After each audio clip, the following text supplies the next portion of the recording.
Hi there guys, just some ordinary dude here and welcome to another edition of 10ish Minute Talks. I'm once again accompanied by Fictional Media Bully. How are you? Minor tangent, but considering that some of ours have been half an hour, or one or two of them, it's a bit weird that we still call it 10ish minute Well, talks. that's why it's 10ish Minute Talks. It can literally just mean any length. I'm supposed to try and keep them to, short time durations, but, sometimes they get a bit more in depth. But whatever, doesn't really matter. So, this podcast is going to be, for a long while, probably my last one, talking about anything Loudhouse related. And I'll explain a bit why, at the end. But for this one, I want to take an opportunity to talk about the directors that the Loudhouse has had over the years. Okay, yeah, because of course, The Loud House has quite a few directors, hasn't it? You've obviously had your Pat Paculas, Kyle Marshalls, Ari Castletons, Jessica Brodsky, Chris Savino in the early seasons. And before we get started, a lot of people in our audience may not even really have that much of an understanding about what a director actually does. So I've just, yeah, I've literally just. Oh, sorry, you go on. Yeah. I do have some understanding after watching a podcast that Ari Castleton was in a few years ago.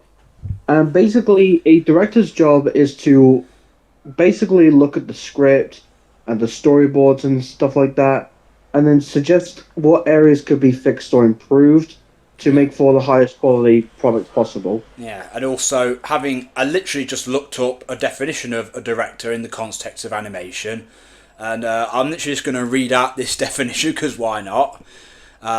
So, directors hold the creative vision of an animated film or TV series. They work out the style of the animation, its mood, how it will look, and how it will sound. They share the vision and get everyone working towards it. Directors sometimes create the original designs for characters, they direct the teams working on design, storyboard, layout and background animation, and sometimes they recruit the teams too.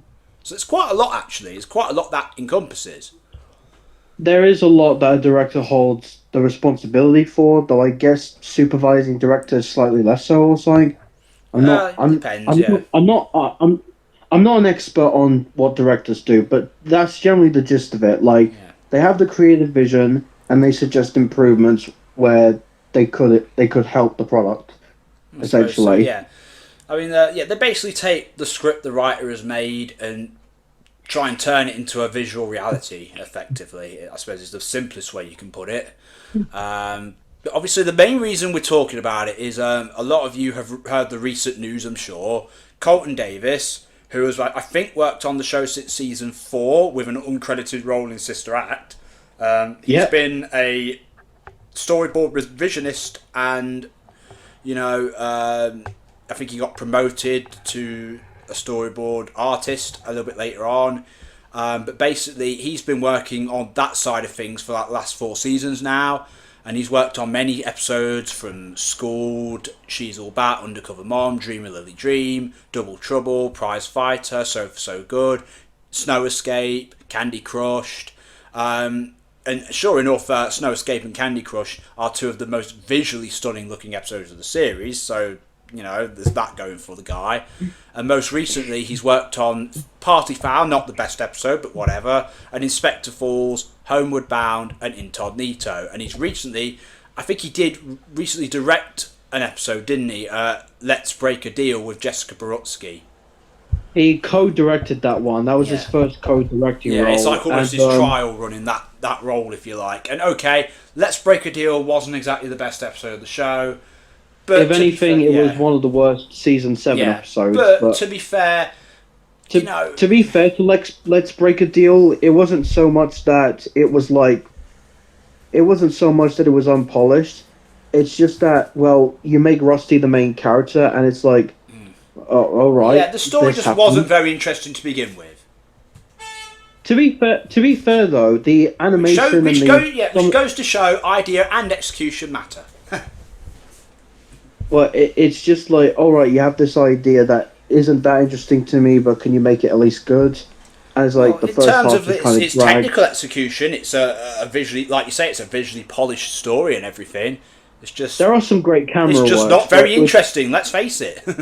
there are some great camera works in Oh yeah, it, don't get me which wrong. There makes are me some. go It's like, not a bad episode. Let's break a deal. It's just not very inspiring. it's just substandard. There we go. Yeah, exactly. But Yeah. obviously, he's got a lot to live up to though, because the show has had many great directors over the years, and three that I think we both agree, three or four that come to mind are the likes of Kyle Marshall, Jessica Brodsky, Pat Bakula, and Ari Castleton. Um, Yeah, Ari Castleton directed some episodes in series 5, I think it was. yeah, I've got their pages up as we're talking about this. He So did yeah, Strife of the Party, which was very good, even yeah. though personally, if I was in a director's chair, I would have said make the ending funnier, and that's that. Yeah. He also did, before that, he did Wheel and Deal in season 4 and Snoop's On, which were two pretty good episodes. Very good. Yeah. He's only really directed in seasons 4 and 5. He's only done a few episodes. He's done more boarding than he has done directing. And even then, he doesn't really work on the show anymore, I think. He's not got any official credits since season 5. Unless he's been moved on to something else, maybe. No, he left to direct Middlemost Post account apparently in 2020. Fair enough, Yeah, but yeah, Pakula was his replacement. Yeah, basically, this is something I learned from Jessica Boritsky's interview. So we all know that Chris Savino was kicked out like during season three's production, yep, and basically, sometime just a little bit at the beginning of season 4 started production. The team basically said we do need a new director, roughly yeah, that, because it's like, well, Chris Savino's gone, we need to find a replacement or whatever. Because it's like Kyle Marshall had to like finish a lot of season 3, which I'd imagine would have made him go through a bit of burnout. Oh yeah, he would have been overworked to hell. Yeah, It's like it's kind of weird because Kyle Marshall, he didn't direct that many episodes of series 2. yeah. In And fact, yeah. If you look at his Kyle Marshall's if you like filmography, again, he only really directed a handful of episodes from season 2, and then suddenly in season 3 there's loads of episodes next to his name, and half of them say with Chris Savino. So basically, he finished all those stories that Chris was probably working on because he had to fuck off. yeah, Including Tripped, City Slickers, Net Gains, Fandom Pains, Rita Her Rights, Head Poet's Anxiety, The Mad Scientist, Misconnection, Frenzy, Shop Girl, Gown and Out, Ruthless People, and What Would Lincoln Do? it's pretty insane. And I heard someone say Tea Tale Heart was the last episode Savino had any like involvement in or something. Possibly. In I fact, don't know where some people got that info from, but it does sound like it, and it's like, well, on the bright Chris side, he went out Savino, with a bang. Well, yeah, I mean, Chris Savino, if we're going to talk about directors, he was obviously the main director for the first 2/2.5 seasons of the show. And, yeah, you can tell, I think a lot of the bad traits that the earlier seasons had were down to probably his involvement. Like basically, look at this. You have a guy who came up with an amazing idea for a program, and it's like, awesome. What's your portfolio? And it's like, oh yeah, I ran Powerpuff Girls and Dexter's into the ground. Yeah, that's what I did. And somehow they gave him a job. He's got a job and I haven't. That's not fair. This Chris Savino is the man that made Dexter's Laboratory like some of its worst content, including a 3.5-minute episode purely about the father like preparing a golf shot. Yep. And if anyone's seen that, it is boring. And believe it or not, that's not even Jeff Bennett's worst role. He was in Food Fight as well. Oh dear. Yeah. I mean, Jeff Bennett, he was great as Johnny Bravo, and a few other roles I can think of, but he has done some crap in his time as well. Oh dear. Yeah. It's so weird. Go. Like you have a guy who is like very hit and miss as a director, and then presents. I mean, this is the thing. Chris Savino, he did direct some great episodes, and in fairness, he did have a massive involvement in one of this show's absolute best episodes, Space Invader. And I don't know how the fuck he managed to create that. Space Invader is like one of the best of season 1, pretty much. One of the best of the show. It's one that took a while for me to sink in, but once I did, I'm like, you know what? Yeah, this one does rock. Yeah, you could thank me for convincing this guy that Space Invader is top tier, because he used to just think it was pretty good and nothing else. It just took a while. It's just, especially since when rewatching the whole of Series 1, I'm like, holy shit, Space Invader is a masterpiece compared to a lot of this. And there is still a lot of good stuff in Season 1. Oh, certainly. Series 1 episodically is very good. It's just that yes, if you want to watch it as a package, yeah, you said. Yeah, it's like, holy shit, this is draining. But also, I don't know. It's fine for me. But also, A Toddler's Tales was by Chris Savino, pretty much, as a director. He directed a lot of episodes. But I think Space Invader was the only one where he did everything. He wrote it, he storyboarded it, he directed it. I think Carla Sachs of Shropshire had some involvement as well, and maybe more than I think the credits are letting on, because let's face it, she has a far better track record than him. And then, of course, when you get to Series 2, and it's like... Series 2 is like, there are some episodes that harken back to Series 1, but also are trying to move on from it. Yeah. Because it's like, I think with Series 2, you could tell Chris Savino was trying to, or maybe this is from some of the staff at the time, but you could tell that maybe Savino was trying to, tone down his, weaknesses as a director somewhat. Possibly. I mean, yeah, you have No Such Luck, which was okay, this is Chris Savino really tapping into his relatable family trauma history or whatever, and it's he wanted to make the show about his life, basically, whether or not it actually made for good, compelling television or not. It's it's a good idea. It's well intended, but episodes like No Such Luck, it's is this supposed to be a family satire or an actual story? I don't understand. Really, I don't know. Chris Savino, when you actually look back, the guy doesn't really know what he's doing most of the time. But sure enough, since he's gone, we've had some other talented people come on board. Obviously, as we said, Pat Bakula, he replaced Harry Castleton around season 5. I was getting to that. Jessica Borski said when Lana started production in season 4, she received a call from Kyle Marshall, and they're actually both really good friends. Oh, yeah, I imagine. And he basically asked her if she wanted a role in The Loud House as a director, or supervising director. Yeah. And she took the job because she loves The Loud House. She's a big fan of it, from what I could tell. And, yeah, Jessica Borski, she took her time. Her early episodes were generally good, but not amazing. Look at Jessica Borski in season 4. we did have a few. Rocketman wasn't that particularly good, and Rocketman was good but not great. It was fine kids television. To be fair, we did have in the first half of season 4. She did do a Pimple Plan. That was I really like that one. A Pimple Plan's pretty good. Good Sports. That was really good. Yeah. Oh yeah. I would say Good Sports when you kind of see she's really finding a footing. Yeah, and then shortly after that there was Jerry Antics. That was pretty solid. Perfect Gig. That was pretty good.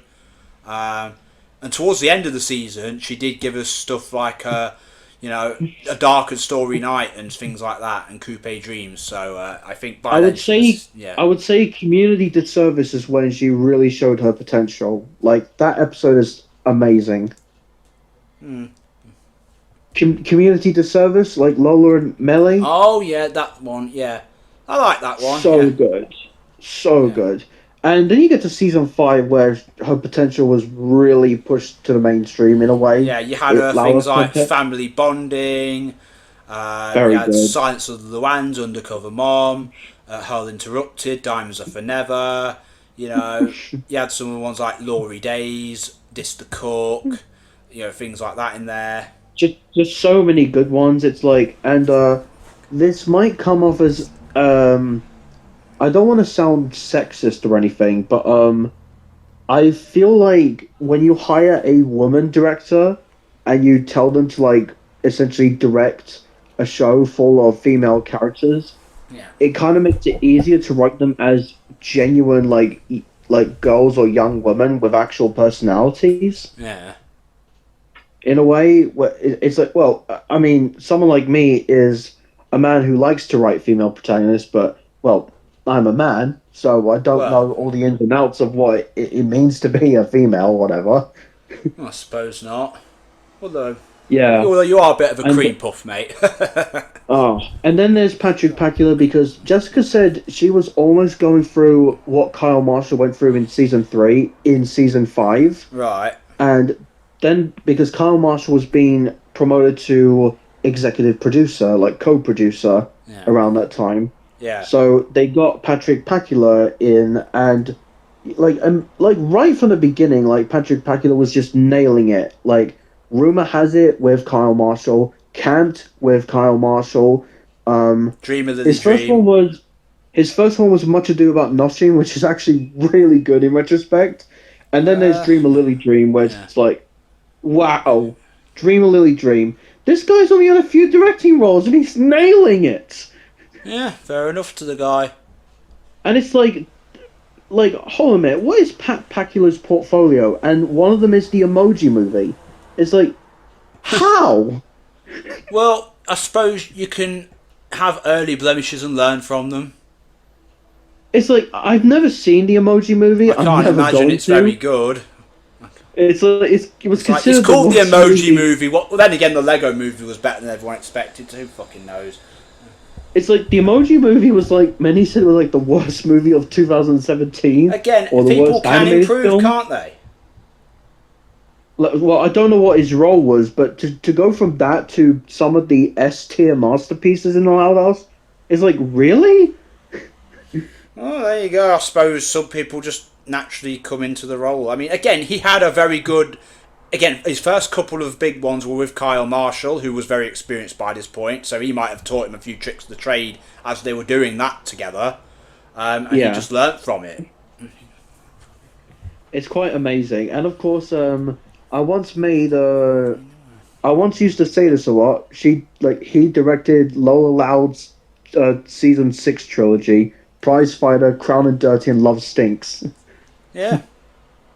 I mean, Double Trouble is a Lola episode, but it's more of a twins one, really, not an actual Lola solo episode. Yeah. And Fair Love enough. Stinks does have Lana, but she's only It really is a Lola story. Yeah, Love Stinks is indisputably a Lola episode. Yeah. Yeah, it's like, wow, that's yeah. amazing. And then you have some directors that generally didn't have that many episodes, like Darren McGowan. Oh yeah, I don't even remember him particularly, but yeah. Let's Like have a the look. only What episode did I remember he directed is House of Lies. Darren McGowan. Actually, no, he did do quite a lot in the early seasons. He did Making the Case, A Tale of Two Tables, For Bros About to Rock, Snowboard. He did No Such Luck, of course. Read Aloud, he did that. He did Snow Way Down, Yes Man, Instagram, Net Gains, The Mad Scientist. So he's been all over the place, really. Oh, he did House of Lies, your favourite episode. Yeah, if you're going to keep saying 7 years, I'm going to keep saying House of Lies. How about that? There, that's my comeback. Every time you say 7 years, I'm saying House of Lies. Oh, or whatever, just some ordinary 7. Yeah, and fictional media bastard. Oh, that's so creative. Well, so's yours. Right, anyway, Darren McGowan. He also did The Right Stuff. That was very good. The Loudest Thanksgiving, a little bit disappointing, but solid. He did introduce Sid Chang into the universe with Friended with the Casagrandes, or he did do that with Harry Castleton and Jared Morgan. Fair enough. He also did, he did some of the Casagrandes ones. He did A Grave Mistake, Kings of the Con, Deep Cut, Sister Act. And then I think his Jared last Morgan? one, I think Darren McGowan's last one was season 5's School of Shock, and then after that I think he left. Yeah, I do remember seeing somewhere Food Courting. I think that was a Jared Morgan one somewhat. Let me have a look. Let me see if I can find it. Jared Morgan. I've got the wiki up right now so I can look all this up. Jared Morgan. If it wants to load. He started around season 4, I think. He did Geriantics. He did Singled Out. He did A Darker Story Night. He was one of the ones involved in School, but I think there was like 10 directors in that or something, so pretty much everyone was involved in that. Apparently he did work on... no, these were boarded episodes. No, sorry. He only directed 3 episodes in season 6. Although they were Puns and Buns, that was very good. And then he did Food Courting, like you said, and I think he did with Pat Bakula, Stroke of Luck. But he's more involved in the boarding rather than the directing, because he did things like Geriantics and Singled Out and A Darker Story Night. He's a very good director, honestly. Food Courting and Puns and Buns are brilliant. Yeah. It's a shame that he didn't do more, I suppose, but maybe did he leave or... he's done a bit of everything. He was one of the writers in There Will Be Chaos. He was a prop designer until The Loudest Thanksgiving. He served as a storyboard revisionist until Last Loud on Earth. He's based there, and then in 2020 he left Nickelodeon. He went to Netflix to work on the Cuphead show or something. But he did come back. He did come back to do those 3 directing episodes, and he storyboarded Doom Service in season 6. I feel like the most underrated director of the Loud House is probably Amanda Rinder. Oh, okay, yeah. So Amanda Rinder, let's get her name up. What did she She was involved in the early seasons, but she only actually directed 3 episodes. She was a former art director and creative director for the Loud House. She did work on Gravity Falls and Steven Universe before then. She does a lot of photography, but yeah, the only 3 episodes she's directed are Selfie Improvement, Be Still in My Heart, and Stage Plight. So I think we're on season 3, yeah. Be Still in My Heart and Stage Plight are good enough. They're not my favourites. Stage Plight was pretty damn good from what I remember. But it's Selfie Improvement that impresses me the most, because... I suppose she's not going to be that well regarded if she's only done 3 episodes compared to some of the veterans, I suppose. Yeah. It's just, when I look at Selfie Improvement, it's like she adds a Japanese anime flair to the Loud House, with those scenes with... like Laurie. Oh, Laurie saying, "I'm going to get a better selfie than Carol Pingree," the little shots. Ridiculous Super Saiyan inspired poses and a blue background. Yeah, fair enough. So there's been quite a lot of different directors for the show. Many of which have been very talented and very good at what they do, and have brought new creative flares to the show. Yeah, and about Amanda Rinder. So it's kind of a shame she left the Loud House, when she was actually doing some solo directing. But if nothing else, she moved on to do DC Superhero Girls, the 2019 version. Which, if any of you haven't seen it, please do. DC Superhero Girls, it's very fun. Very funny, very fast-paced, a lot of great action. And get this, despite it only lasting 2 seasons and not gaining the popularity of the Loud House, it got an official Nintendo Switch video game. Yeah. And it's good! Yeah. The game is good! It actually plays alright. Fair enough. But anyway, to sort of conclude, obviously Colton Davis is the newest addition to this list of directors that the show's had over its run. And as we've covered, there have been plenty of talented directors. So he does have his... Sorry, what? Yeah. We didn't fully go into Kyle Marshall, actually. Who I think is let's have a quick look at him. So he Kyle Marshall, I could... ever since, Pulp Fiction and Frog Wild, I could immediately tell, wow, Kyle Marshall, your directing is so much more inspired than Chris Savino's. Yeah, I mean, he did a lot of it with Chris Savino, but again, most of what he did, he only directed a handful of episodes in season 2. Although they were some of them were quite good. Obviously, you had a Room of a Few, which was a better Brawl in the Family. I disagree, but whatever. You're wrong. And Friend of All Folks, which was really good. And then obviously it was season 3 where he did the bulk of his work before he got his promotion. I was surprised. And obviously, most recently, he also did do No Time to Spy, which was again really good. No Time to Spy, brilliant film. Give it a watch. Yeah, Yeah. I was really surprised to find out though, or should I say, shocked to find out that Carl Marshall directed Change of Heart. And I'm like, this feels way more like a Savino one than a Marshall one. Change of Heart? Are you sure? Yeah, he did. No, Change of Heart. I'm sure it says he boarded that. I mean, okay. Oh, yeah, it does say also director. Let's have a look at that. Change of Heart. I mean, it's kind of weird. It's a weird, that episode, because it's got so many talented people on it. You've got Carla Saxon Shropshire writing it and Kyle Marshall directing it. I do not know how that episode ended up being so fucking terrible. It's probably... Again, I think Chris must have had some involvement. Let's just say that. It's got his creative mind all over it, you know what I mean? Like, I'm pretty sure Chris Savino was just King Dedede during that episode's production. Yeah, probably. Where in that one Kirby episode, is like, despite like them having directors and whatever, King Dedede, the producer, is like, I wanted to be the main character. Yeah, pretty much. But yeah, season 3 was when Carl Marshall did the bulk of his work, and obviously with that he did so many episodes like the ones I mentioned earlier, where he did it with Chris Savino, but he also did Roadie to Nowhere and Fool Me Twice, Pipe Dreams, and some other episodes like Breaking Dad. A lot of great content. Yeah, and he did a lot of he did a lot of great stuff. And it says on the wiki, it says every episode starting with Scales of Justice until the season 5 episode camped.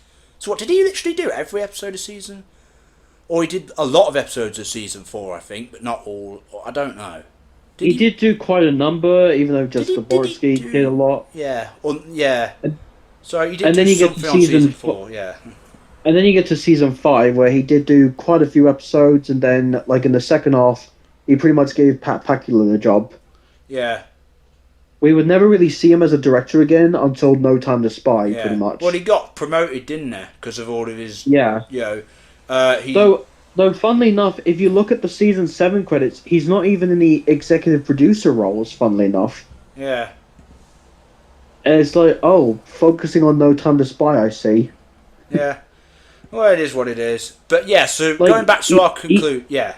Sorry? He even said in an Instagram post, like, working on No Time to Spy meant he had little time to interact with his family. Yeah, so we're going to soon release a podcast about Toy Story 2, so we go a lot into that sort of thing where you get overworked and your work-life balance really goes out the window. And obviously Carl Marshall had his share of that here. But to wrap it up, because we're nearly half hour along now, so Colton Davis is the latest addition to it, and obviously he's proven his worth as a guy in the storyboarding side of things.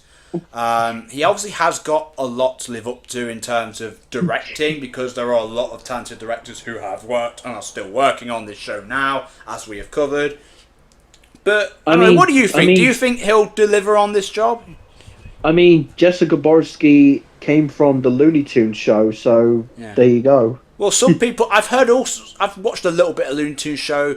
I've heard a lot of different opinions on that, actually, so how good that show is... Some of it is very good, and some of it is just fine. Yeah. It's a pretty good modern realization of it, even though there were some changes that but obviously, probably I did not agree with. But do you think Colton Davis will do a really good job?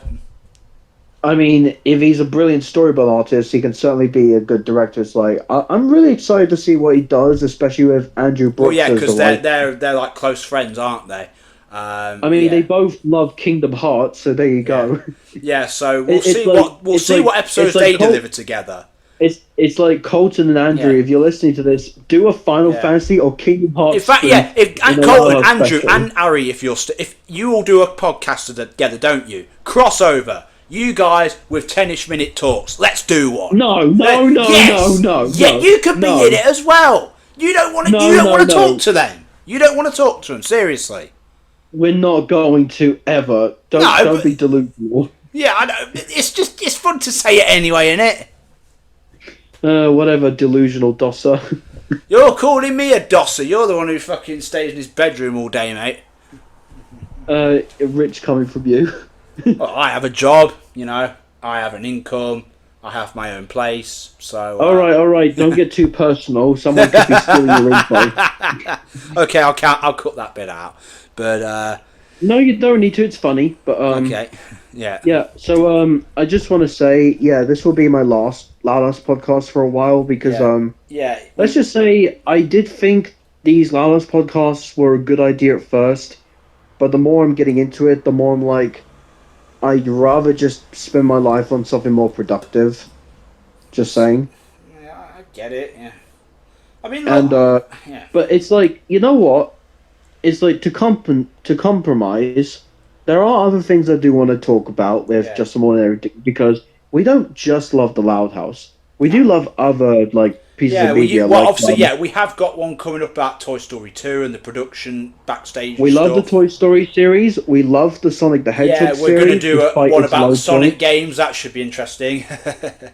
The Toy Story 2 one we've actually done we're doing with Gilbert Gann, so that will be the first the first 3-person podcast that I'm doing.